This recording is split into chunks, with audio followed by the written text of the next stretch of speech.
Action. Greetings everyone!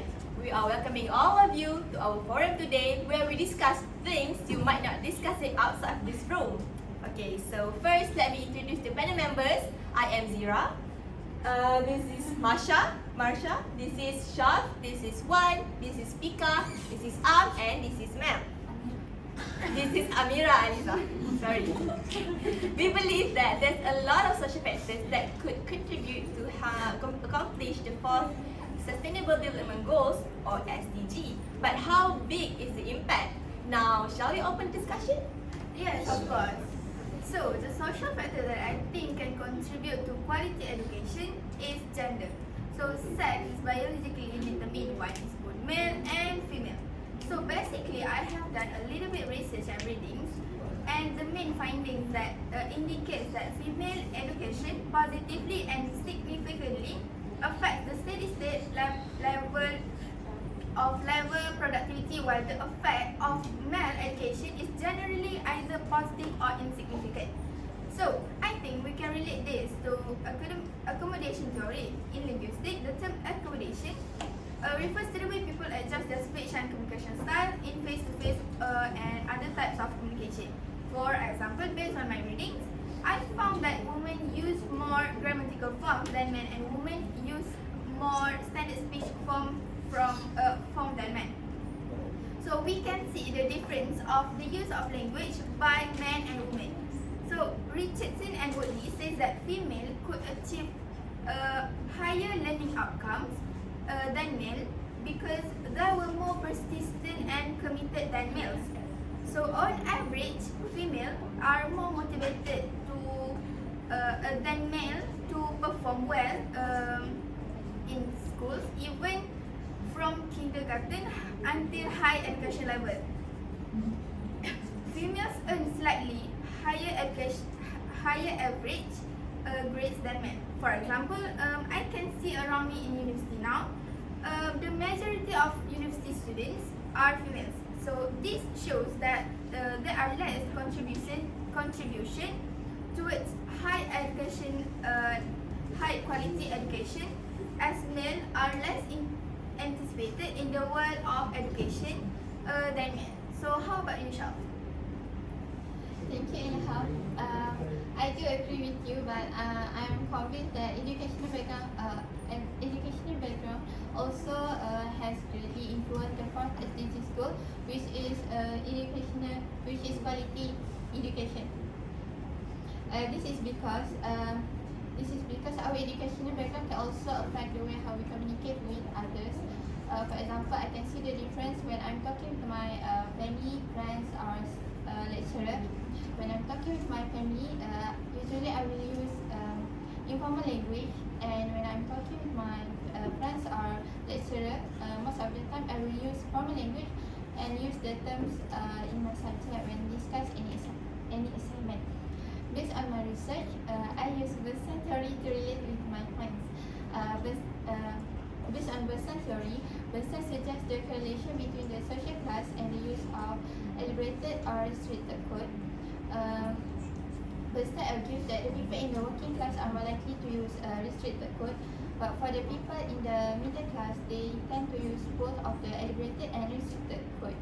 For example, me as a degree student, I use both of the elaborated code, but for the people who are working as a construction worker or restaurant employees, they didn't use elaborated code since their level of education is different with each other. Last but not least, I believe that educational background also has greatly influenced the fourth SDG goal, which is quality education. How about you, Wan? Do you have any other opinion?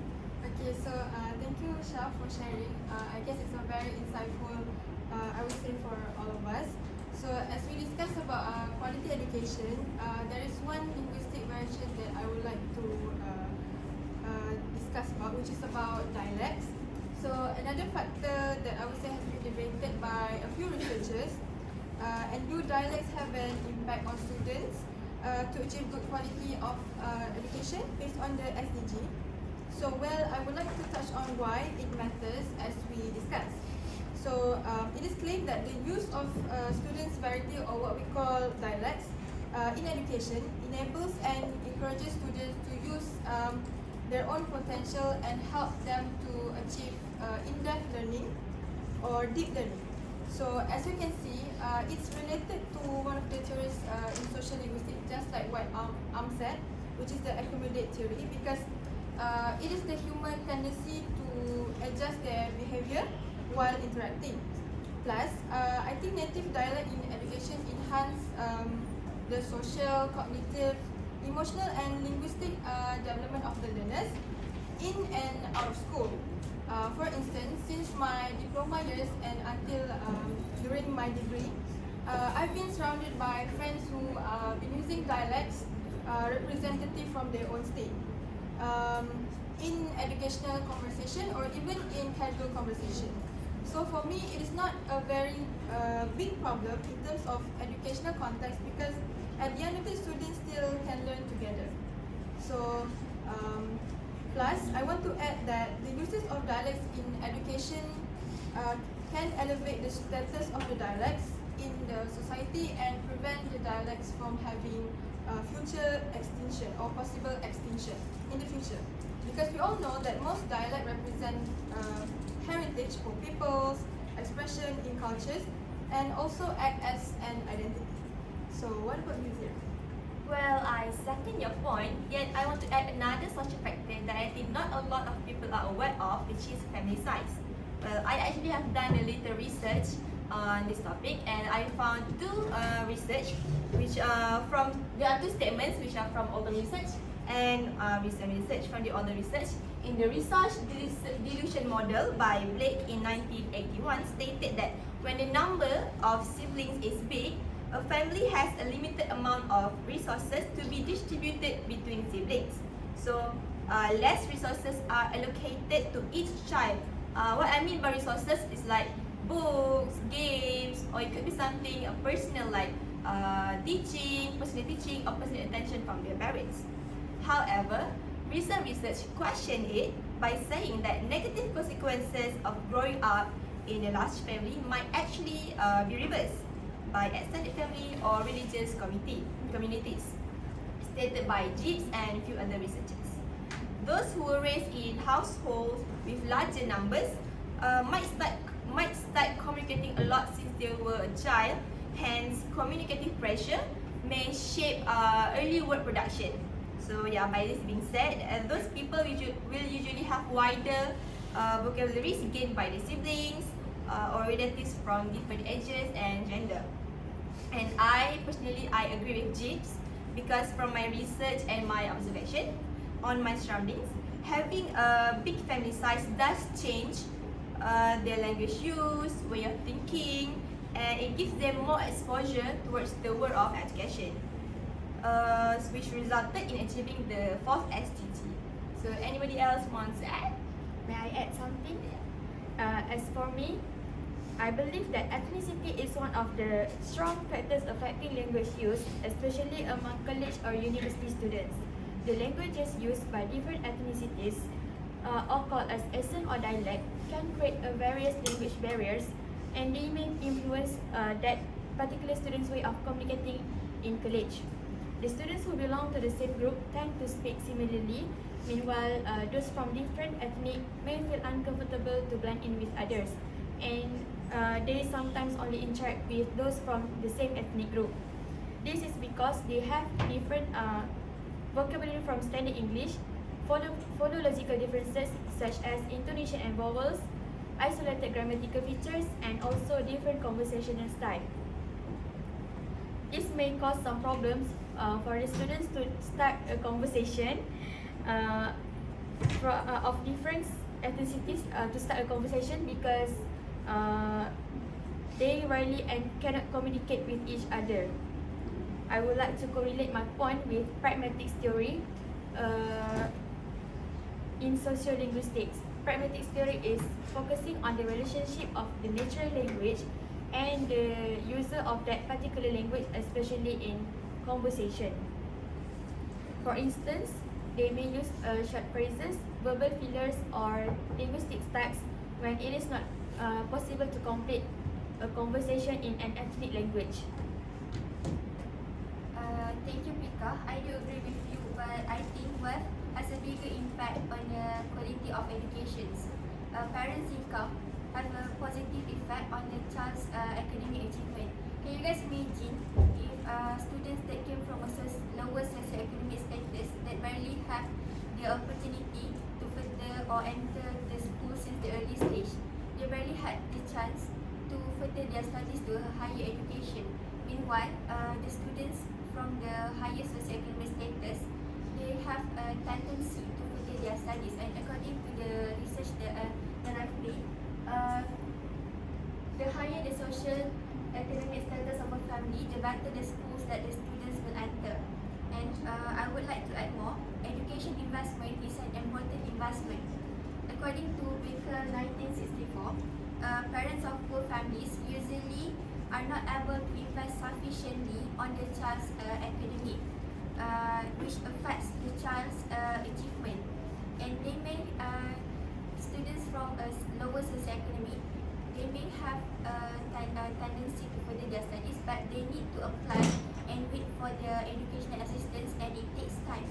Meanwhile, students that came from a higher socioeconomic status, or we can say a financially stable family, they can send their children to any universities or any schools that they want to using their own pocket money, and even they can hire a private tutor, or even and they can provide their children by homeschooling.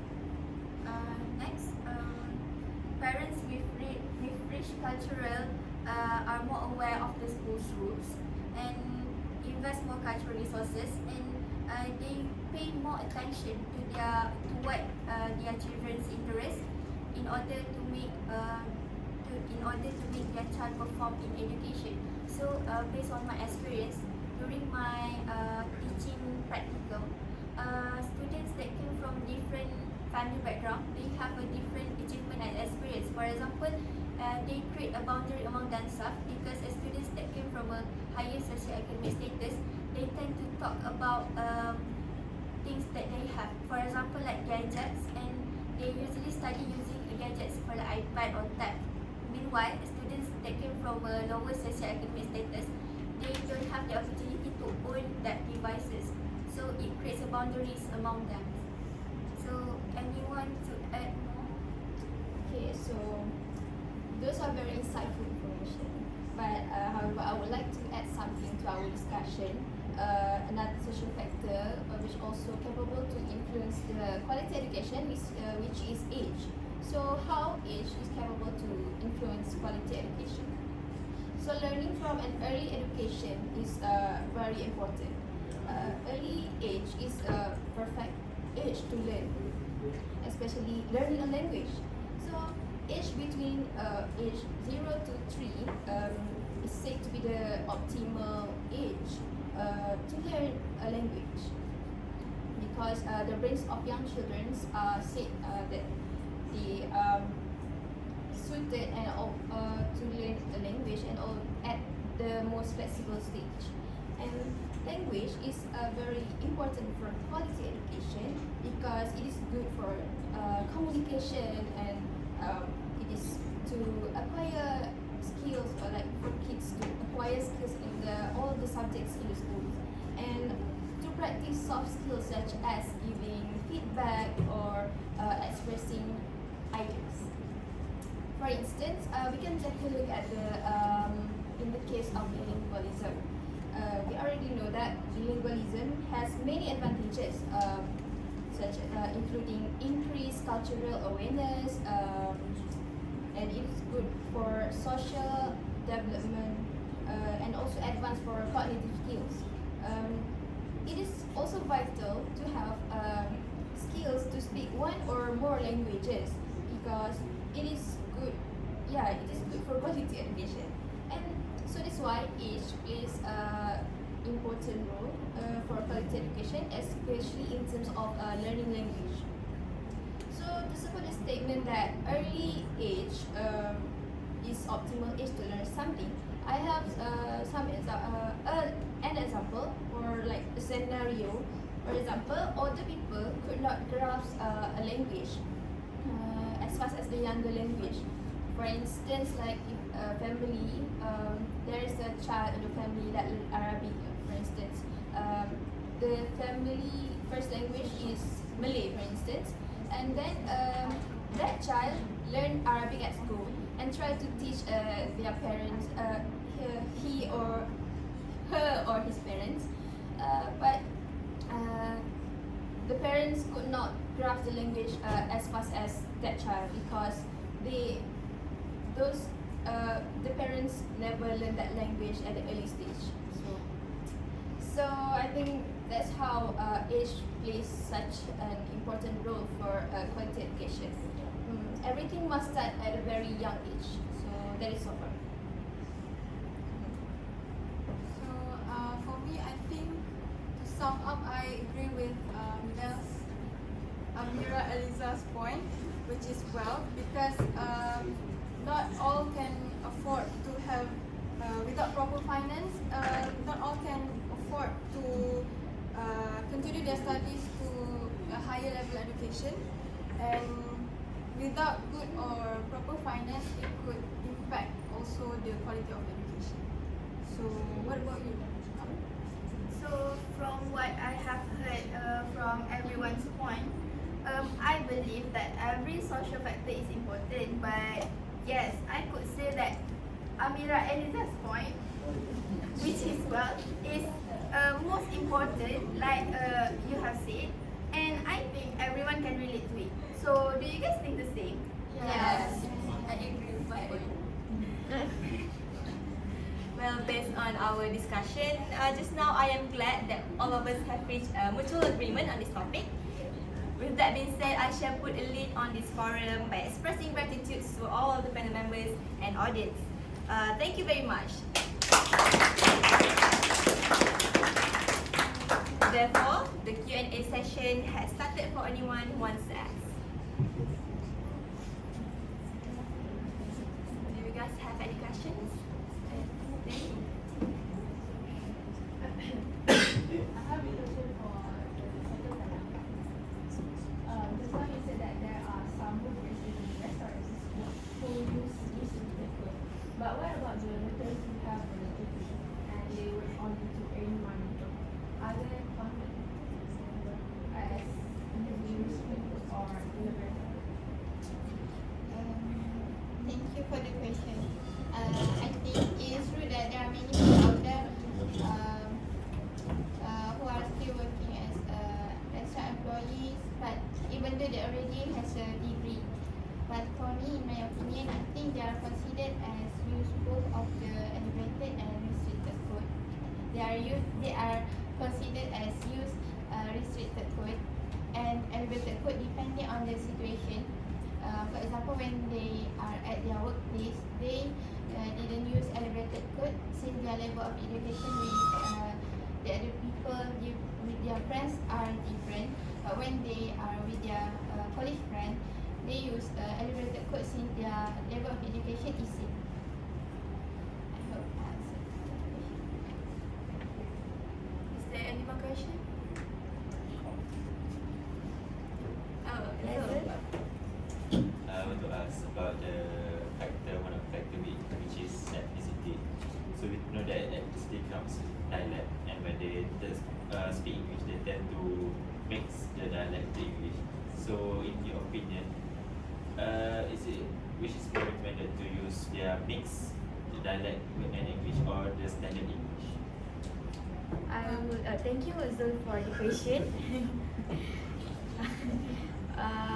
I would recommend to use fully standard English because when the students speak in mixture language, they tend to mix their dialects with standard English. The students among them might not understand what they try to deliver, so the messages won't be delivered successfully. So it is better to use standard English among the students with different ethnicities.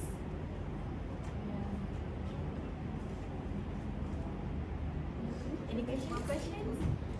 No. If you don't have question, then we therefore conclude our for today.